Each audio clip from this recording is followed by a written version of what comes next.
The Adventure of the Blanched Soldier by Arthur Conan Doyle. Narrated by Peter Silverleaf. The ideas of my friend Watson, though limited, are exceedingly pertinacious. For a long time he has worried me to write an experience of my own.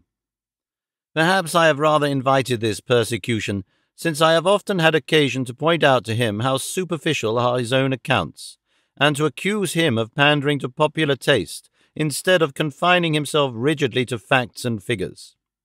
"Try it yourself, Holmes," he has retorted, and I am compelled to admit that, having taken my pen in my hand, I do begin to realize that the matter must be presented in such a way as may interest the reader. The following case can hardly fail to do so, as it is among the strangest happenings in my collection, though it chanced that Watson had no note of it in his collection.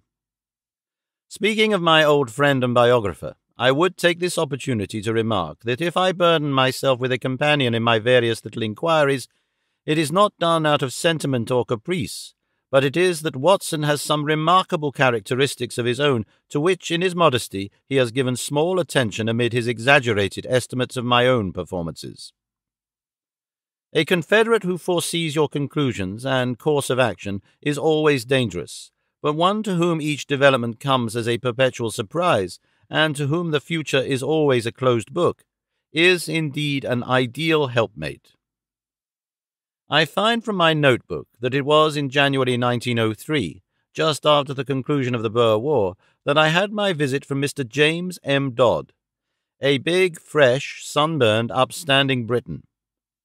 The good Watson had at that time deserted me for a wife, the only selfish action which I can recall in our association. I was alone. It is my habit to sit with my back to the window and to place my visitors in the opposite chair where the light falls full upon them.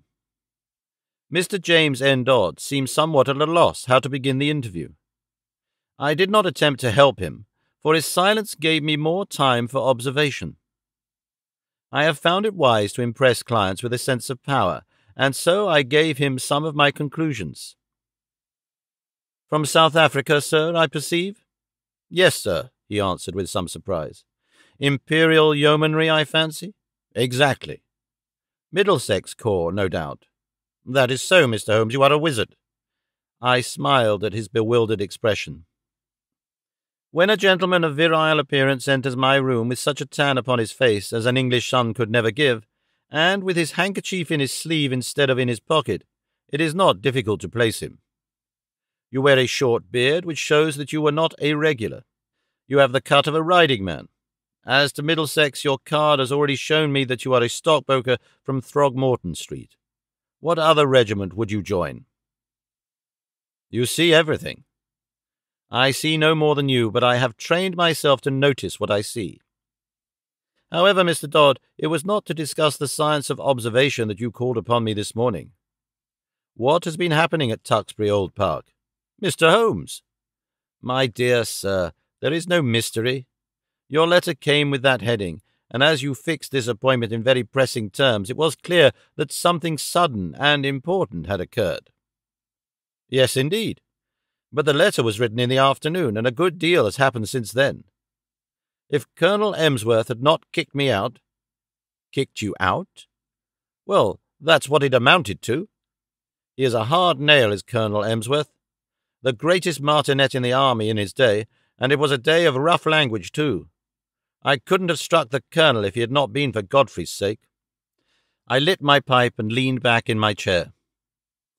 Perhaps you will explain what you are talking about. My client grinned mischievously. "I got in the way of supposing that you knew everything without being told," said he. "But I will give you the facts, and hope to God that you will be able to tell me what they mean.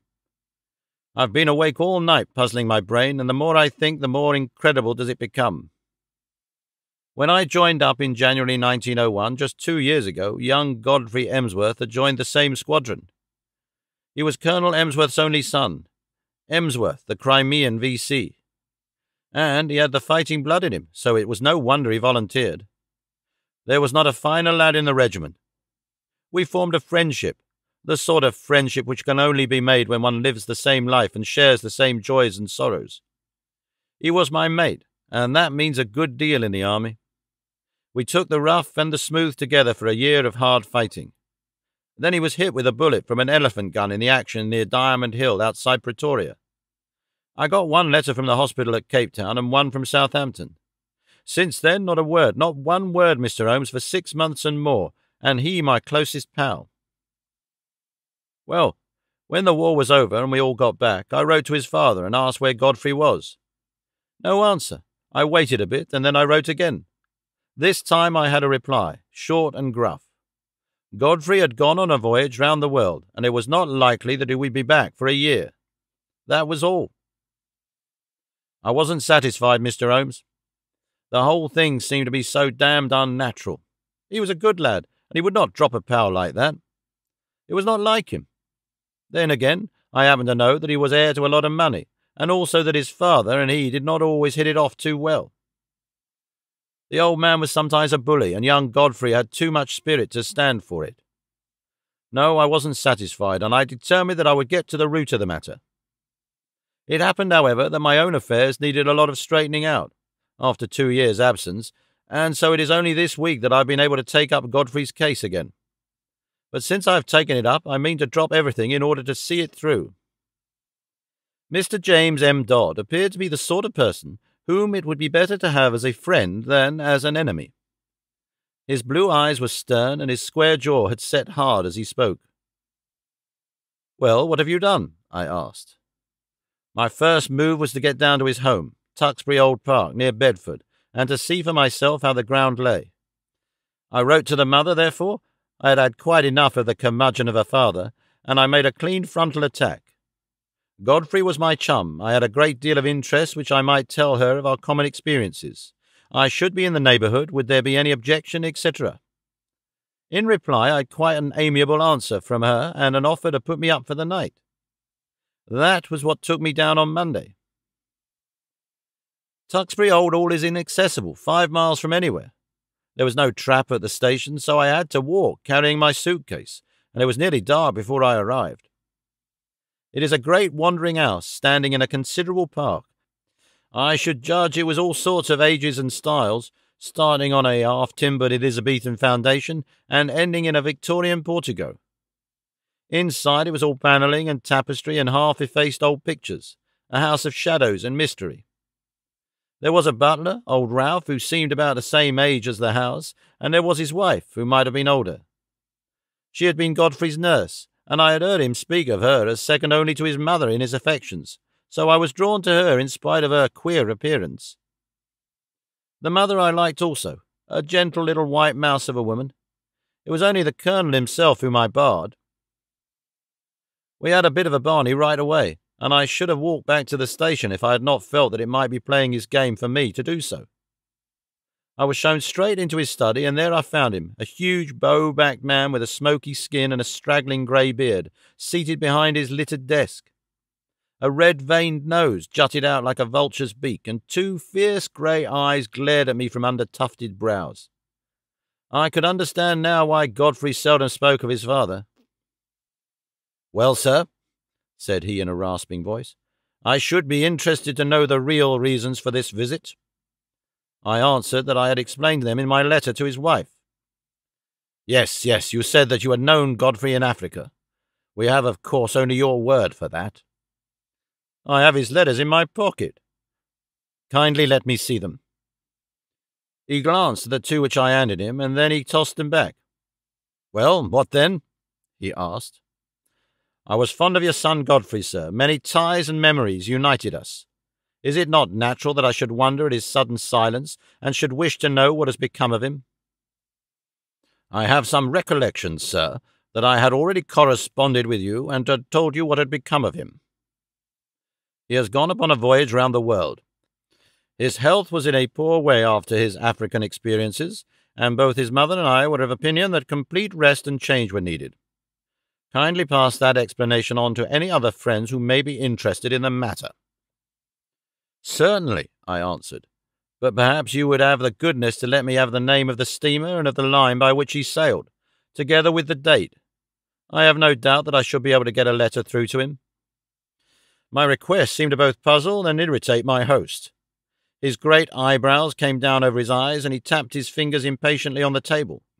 He looked up at last with the expression of one who has seen his adversary make a dangerous move at chess and has decided how to meet it. "Many people, Mr. Dodd," said he, "would take offence at your infernal pertinacity, and would think that this insistence had reached the point of damned impertinence. You must put it down, sir, to my real love for your son." "Exactly. I have already made every allowance upon that score.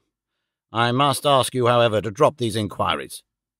Every family has its own inner knowledge and its own motives, which cannot always be made clear to outsiders, however well-intentioned.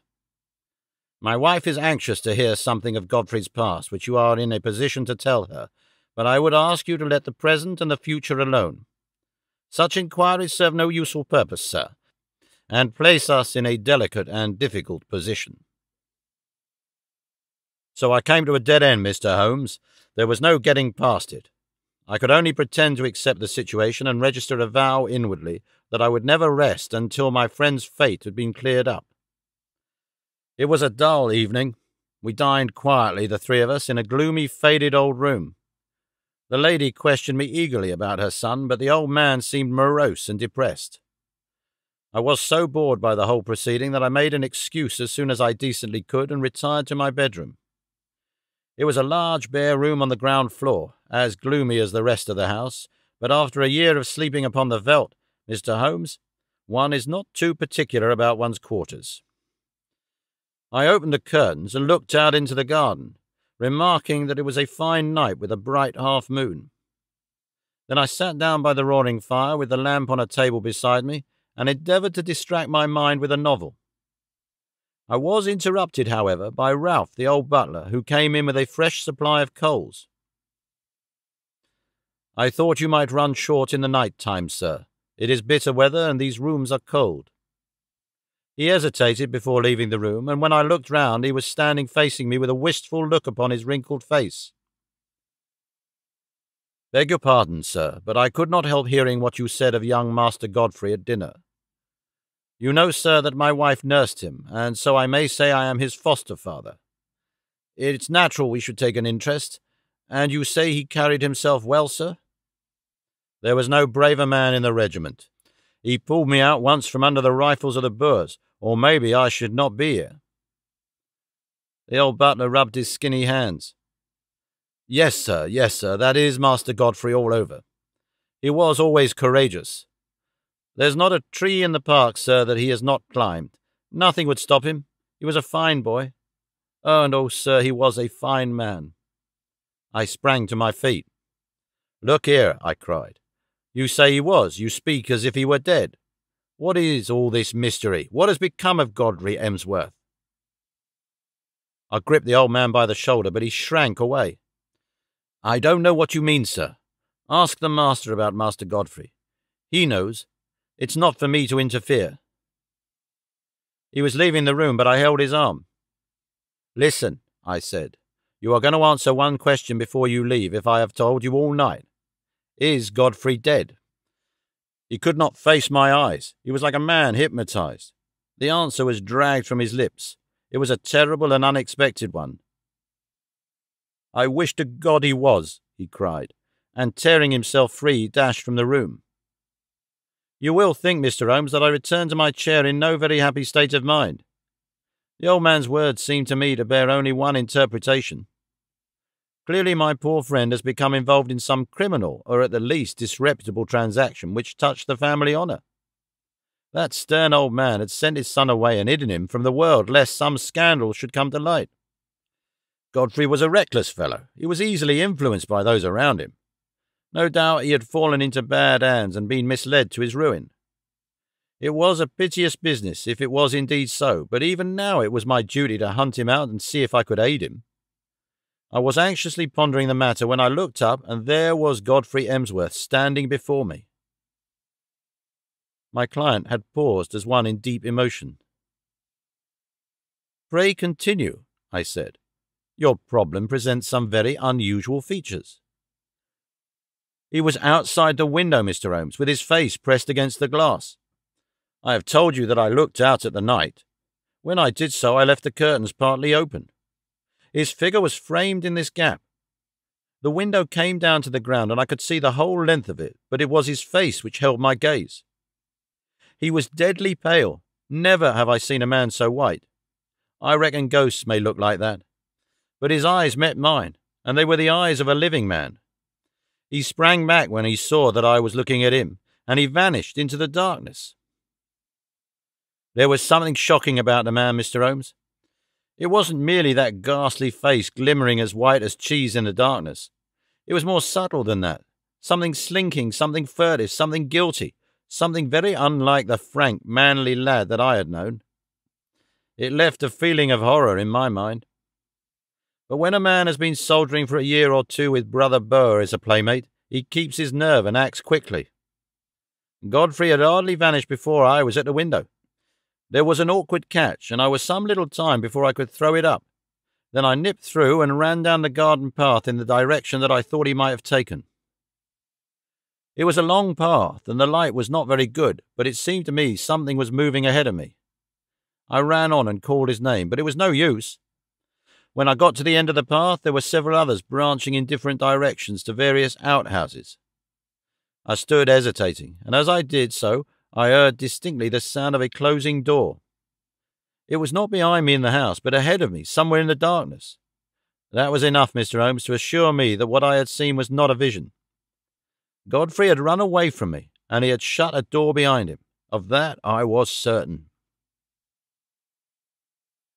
There was nothing more I could do, and I spent an uneasy night turning the matter over in my mind and trying to find some theory which could cover the facts. Next day I found the Colonel rather more conciliatory, and as his wife remarked, there were some places of interest in the neighbourhood. It gave me an opening to ask whether my presence for one more night would incommode them. A somewhat grudging acquiescence from the old man gave me a clear day in which to make my observations. I was already perfectly convinced that Godfrey was in hiding somewhere near, but where and why remained to be solved. The house was so large and so rambling that a regiment might be hid away in it and no one the wiser. If the secret lay there, it was difficult for me to penetrate it. But the door which I had heard close was certainly not in the house. I must explore the garden and see what I could find. There was no difficulty in the way, for the old people were busy in their own fashion and left me to my own devices. There were several small outhouses, but at the end of the garden there was a detached building of some size, large enough for a gardener's or a gamekeeper's residence. Could this be the place whence the sound of that shutting door had come? I approached it in a careless fashion, as though I was strolling aimlessly round the grounds. As I did so, a small, brisk, bearded man in a black coat and bowler hat, not at all the gardener type, came out of the door. To my surprise, he locked it after him and put the key in his pocket. Then he looked at me with some surprise on his face. "Are you a visitor here?" he asked. I explained that I was, and I was a friend of Godfrey's. "What a pity he should be away on his travels, for he would have so liked to see me," I continued.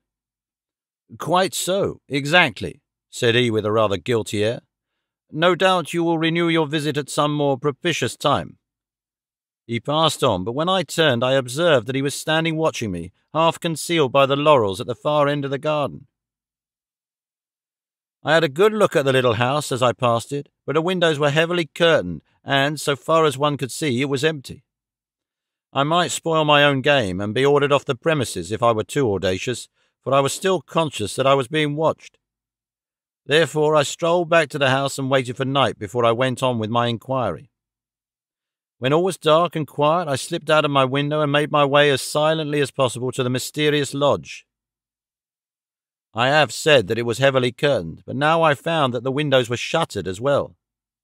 Some light, however, was breaking through one of them, so I concentrated my attention upon this. I was in luck, for the curtain had not been quite closed, and there was a crack in the shutter, so that I could see the inside of the room. It was a cheery place enough, a bright lamp and a blazing fire. Opposite to me was seated the little man whom I had seen in the morning. He was smoking a pipe and reading a paper. "What paper?" I asked. My client seemed annoyed at the interruption of his narrative. Can it matter? He asked. It is most essential. I really took no notice. Perhaps you observed whether it was a broad-leafed paper, or of that smaller type which one associates with weeklies. Now that you mention it, it was not large. It might have been the Spectator. However, I had little thought to spare upon such details, for a second man was seated with his back to the window, and I could swear that this second man was Godfrey. I could not see his face, but I knew the familiar slope of his shoulders. He was leaning upon his elbow in an attitude of great melancholy, his body turned towards the fire.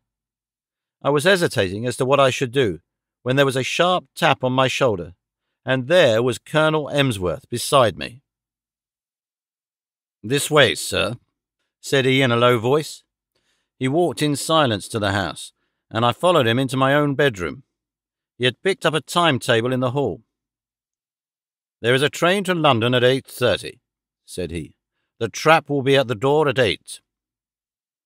He was white with rage, and indeed I felt myself in so difficult a position that I could only stammer out a few incoherent apologies, in which I tried to excuse myself by urging my anxiety for my friend.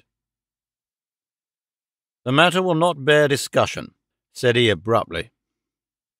"You have made a most damnable intrusion into the privacy of our family.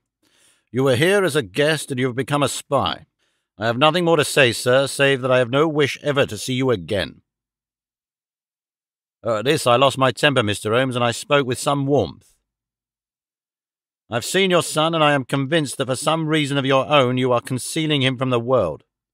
I have no idea what your motives are in cutting him off in this fashion, but I am sure that he is no longer a free agent. I warn you, Colonel Emsworth, that until I am assured as to the safety and well-being of my friend, I shall never desist in my efforts to get to the bottom of the mystery, and I shall certainly not allow myself to be intimidated by anything which you may say or do." The old fellow looked diabolical, and I really thought he was about to attack me. I have said that he was a gaunt, fierce old giant, and though I am no weakling, I might have been hard put to it to hold my own against him. However, after a long glare of rage, he turned upon his heel and walked out of the room. For my part, I took the appointed train in the morning, with the full intention of coming straight to you and asking for your advice and assistance at the appointment for which I had already written. Such was the problem which my visitor laid before me. It presented, as the astute reader will have already perceived, few difficulties in its solution, for a very limited choice of alternatives must get to the root of the matter. Still, elementary as it was, there were points of interest and novelty about it which may excuse my placing it upon record. I now proceeded, using my familiar method of logical analysis, to narrow down the possible solutions. "The servants," I asked. "How many were there in the house?" "To the best of my belief, there were only the old butler and his wife. They seemed to live in the simplest form." "There was no servant, then, in the detached house?" "None, unless the little man with the beard acted as such. He seemed, however, to be quite a superior person." "That seems very suggestive. Had you any indication that food was conveyed from the one house to the other?" "Now that you mention it, I did see old Ralph carrying a basket down the garden walk and going in the direction of this house. The idea of food did not occur to me at the moment." "Did you make any local inquiries?" "Yes, I did. I spoke to the station master and also to the innkeeper in the village. I simply asked if they knew anything of my old comrade Godfrey Emsworth. Both of them assured me that he had gone for a voyage round the world. He had come home and then had almost at once started off again. The story was evidently universally accepted." "You said nothing of your suspicions?" "Nothing." "That was very wise. The matter should certainly be inquired into. I will go back with you to Tuxbury Old Park." "Today?" It happened that at the moment I was clearing up the case which my friend Watson has described as that of the Abbey School, in which the Duke of Greyminster was so deeply involved. I had also a commission from the Sultan of Turkey, which called for immediate action, as political consequences of the gravest kind might arise from its neglect.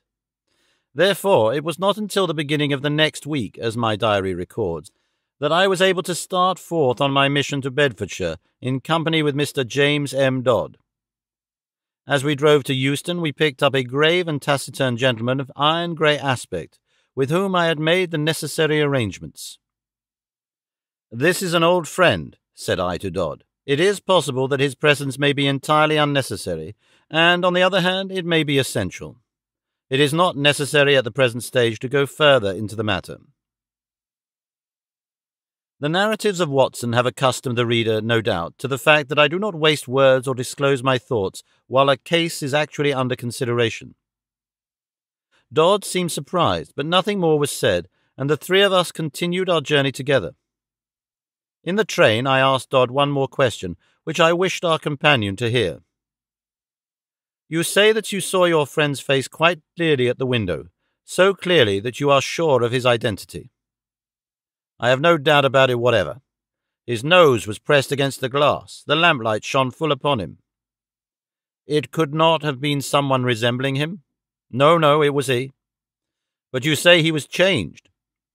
"Only in colour. His face was, how shall I describe it? It was of a fish-belly whiteness. It was bleached." "Was it equally pale all over?"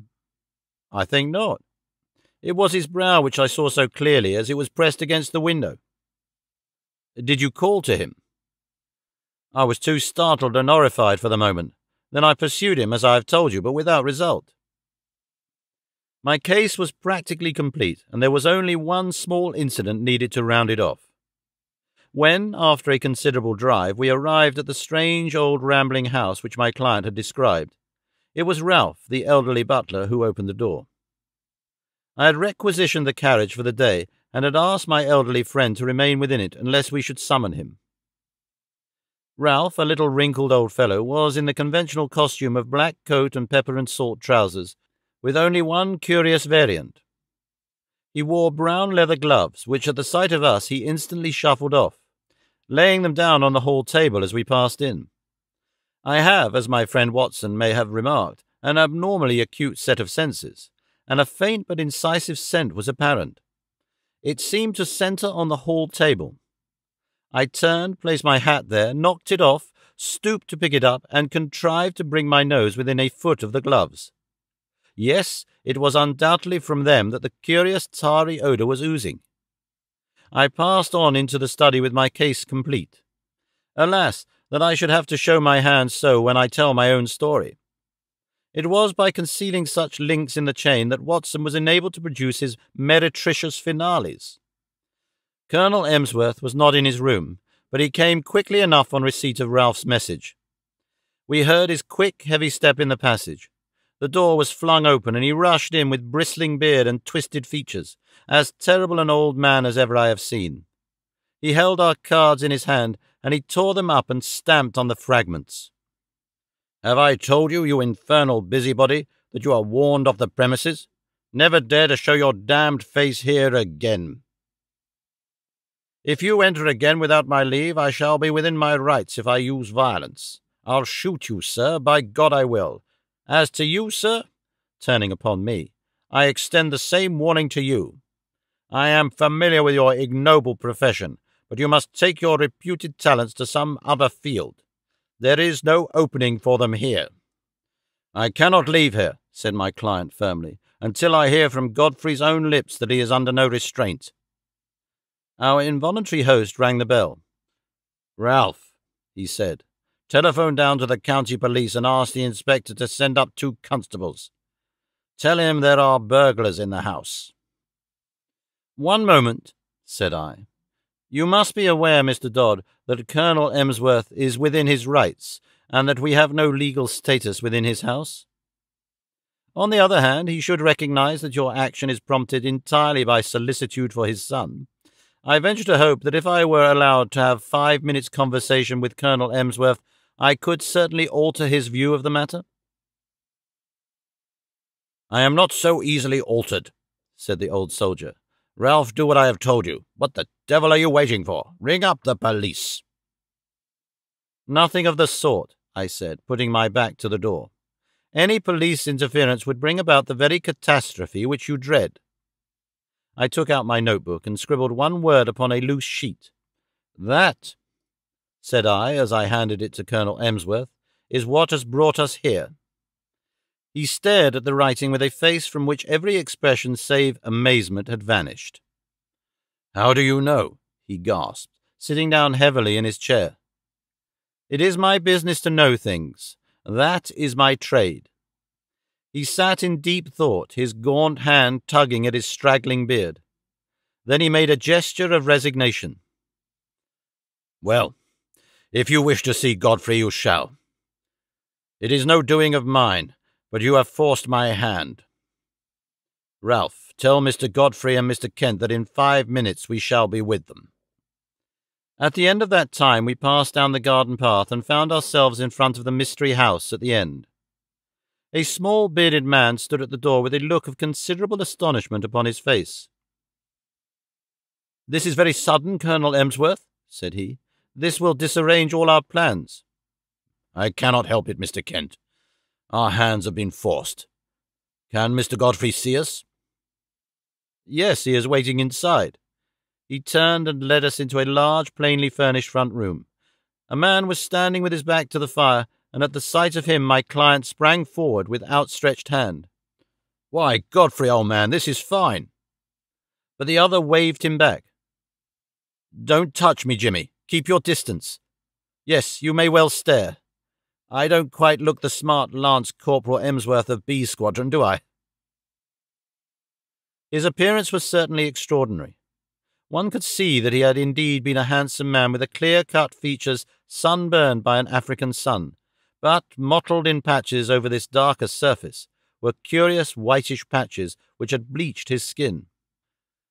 "That is why I don't court visitors," said he. "I don't mind you, Jimmy, but I could have done without your friend. I suppose there is some good reason for it, but you have me at a disadvantage. I wanted to be sure that all was well with you, Godfrey. I saw you that night when you looked into my window, and I could not let the matter rest till I had cleared things up. Old Ralph told me you were there, and I couldn't help taking a peep at you. I hope you would not have seen me, and I had to run to my burrow when I heard the window go up." "But what in heaven's name is the matter?" "Well, it's not a long story to tell," said he, lighting a cigarette. "You remember that morning fight at Buffelsspruit outside Pretoria on the Eastern Railway line? You heard I was hit?" "Yes, I heard that, but I never got particulars." "3 of us got separated from the others. It was very broken country, you may remember. There was Simpson, the fellow we called Baldy Simpson, and Anderson and I. We were clearing Brother Boer, but he lay low and got the 3 of us. The other 2 were killed. I got an elephant bullet through my shoulder. I stuck onto my horse, however, and he galloped several miles before I fainted and rolled off the saddle. When I came to myself, it was nightfall, and I raised myself up, feeling very weak and ill. To my surprise, there was a house close beside me, a fairly large house with a broad stoop and many windows. It was deadly cold. You remember the kind of numb cold which used to come at evening, a deadly sickening sort of cold, very different from a crisp, healthy frost. Well, I was chilled to the bone, and my only hope seemed to lie in reaching that house. I staggered to my feet and dragged myself along, hardly conscious of what I did. I have a dim memory of slowly ascending the steps, entering a wide open door, passing into a large room which contained several beds, and throwing myself down with a gasp of satisfaction upon one of them. It was unmade, but that troubled me not at all. I drew the clothes over my shivering body, and in a moment I was in a deep sleep. It was morning when I wakened, and it seemed to me that instead of coming out into a world of sanity, I had emerged into some extraordinary nightmare. The African sun flooded through the big, curtainless windows, and every detail of the great, bare, whitewashed dormitory stood out hard and clear. In front of me was standing a small, dwarf-like man with a huge, bulbous head, who was jabbering excitedly in Dutch, waving 2 horrible hands which looked to me like brown sponges. Behind him stood a group of people who seemed to be intensely amused by the situation, but a chill came over me as I looked at them. Not one of them was a normal human being. Everyone was twisted or swollen or disfigured in some strange way. The laughter of these strange monstrosities was a dreadful thing to hear. It seemed that none of them could speak English, but the situation wanted clearing up, for the creature with the big head was growing furiously angry, and, uttering wild beast cries, he had laid his deformed hands upon me and was dragging me out of bed, regardless of the fresh flow of blood from my wound. The little monster was as strong as a bull, and I don't know what he might have done to me had not an elderly man who was clearly in authority been attracted to the room by the hubbub. He said a few stern words in Dutch, and my persecutor shrank away. Then he turned upon me, gazing at me in the utmost amazement. "How in the world did you come here?" he asked in amazement. "Wait a bit. I see that you are tired out, and that wounded shoulder of yours wants looking after. I am a doctor, and I'll soon have you tied up. But man alive, you are in far greater danger here than ever you were on the battlefield. You are in the leper hospital, and you have slept in a leper's bed. Need I tell you more, Jimmy? It seems that in view of the approaching battle, all these poor creatures had been evacuated the day before. Then, as the British advanced, they had been brought back by this, their medical superintendent, who assured me that, though he believed he was immune to the disease, he would none the less never have dared to do what I had done. He put me in a private room, treated me kindly, and within a week or so I was removed to the General Hospital of Pretoria. So there you have my tragedy. I hoped against hope, but it was not until I had reached home that the terrible signs which you see upon my face told me that I had not escaped. What was I to do? I was in this lonely house. We had 2 servants whom we could utterly trust. There was a house where I could live. Under pledge of secrecy, Mr. Kent, who is a surgeon, was prepared to stay with me. It seemed simple enough on those lines. The alternative was a dreadful one. Segregation for life among strangers with never a hope of release. But absolute secrecy was necessary, or even in this quiet countryside there would have been an outcry, and I should have been dragged to my horrible doom. Even you, Jimmy, even you had to be kept in the dark. Why my father has relented, I cannot imagine. Colonel Emsworth pointed to me. "This is the gentleman who forced my hand." He unfolded the scrap of paper on which I had written the word leprosy. It seemed to me that if he knew so much as that, it was safer that he should know all. "And so it was," said I. "Who knows but good may come of it? I understand that only Mr. Kent has seen the patient. May I ask, sir, if you are an authority on such complaints, which are, I understand, tropical or semi-tropical in their nature?" "I have the ordinary knowledge of the educated medical man," he observed with some stiffness. "I have no doubt, sir, that you are fully competent, but I am sure that you will agree that in such a case a second opinion is valuable. You have avoided this, I understand, for fear that pressure should be put upon you to segregate the patient." "That is so," said Colonel Emsworth. "I foresaw this situation," I explained, "and I have brought with me a friend whose discretion may absolutely be trusted. I was able once to do him a professional service, and he is ready to advise as a friend rather than as a specialist. His name is Sir James Saunders." The prospect of an interview with Lord Roberts would not have excited greater wonder and pleasure in a raw subaltern than was now reflected upon the face of Mr. Kent. "I shall indeed be proud," he murmured. "Then I will ask Sir James to step this way. He is at present in the carriage outside the door. Meanwhile, Colonel Emsworth, we may perhaps assemble in your study, where I could give the necessary explanations." And here it is that I miss my Watson. By cunning questions and ejaculations of wonder he could elevate my simple art, which is but systematized common sense, into a prodigy. When I tell my own story I have no such aid, and yet I will give my process of thought even as I give it to my small audience, which included Godfrey's mother in the study of Colonel Emsworth. "That process," said I, "starts upon the supposition that when you have eliminated all which is possible, then whatever remains, however improbable, must be the truth. It may well be that several explanations remain, in which case one tries test after test until one or the other of them has a convincing amount of support. We will now apply this principle to the case in point. As it was first presented to me, there were 3 possible explanations of the seclusion or incarceration of this gentleman in an outhouse of his father's mansion. There was the explanation that he was in hiding for a crime, or that he was mad, and that they wished to avoid an asylum, or that he had some disease which caused his segregation. I could think of no other adequate solutions. These, then, had to be sifted and balanced against each other.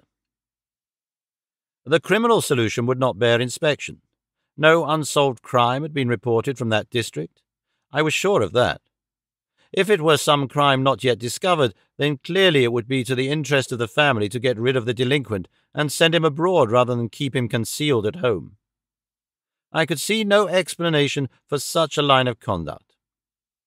Insanity was more plausible. The presence of the second person in the outhouse suggested a keeper. The fact that he locked the door when he came out strengthened the supposition and gave the idea of constraint.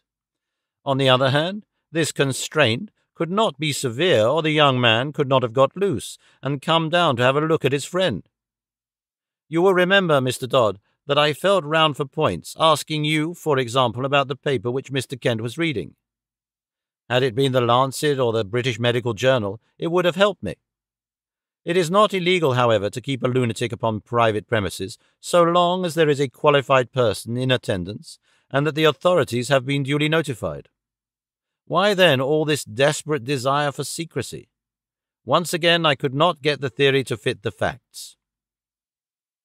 There remained the third possibility, into which, rare and unlikely as it was, everything seemed to fit. Leprosy is not uncommon in South Africa. By some extraordinary chance, this youth might have contracted it. His people would be placed in a very dreadful position, since they would desire to save him from segregation. Great secrecy would be needed to prevent rumors from getting about, and subsequent interference by the authorities. A devoted medical man, if sufficiently paid, would easily be found to take charge of the sufferer. There would be no reason why the latter should not be allowed freedom after dark. Bleaching of the skin is a common result of the disease. The case was a strong one, so strong that I determined to act as if it were actually proved. When, on arriving here, I noticed that Ralph, who carries out the meals, had gloves which are impregnated with disinfectants, my last doubts were removed. A single word showed you, sir, that your secret was discovered, and if I wrote rather than said it, it was to prove to you that my discretion was to be trusted. I was finishing this little analysis of the case when the door was opened, and the austere figure of the great dermatologist was ushered in. But for once his sphinx-like features had relaxed, and there was a warm humanity in his eyes.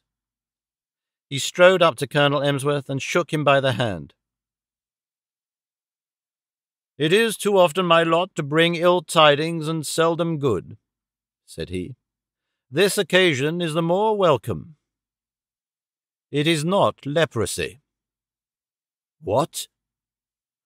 "A well-marked case of pseudo-leprosy, or ichthyosis, a scale-like affection of the skin, unsightly, obstinate, but possibly curable, and certainly non-infective. Yes, Mr. Holmes, the coincidence is a remarkable one. But is it coincidence? Are there not subtle forces at work of which we know little? Are we assured that the apprehension from which this young man has no doubt suffered terribly since his exposure to its contagion may not produce a physical effect which stimulates that which it fears? At any rate, I pledge my professional reputation. But the lady has fainted. I think that Mr. Kent had better be with her until she recovers from this joyous shock."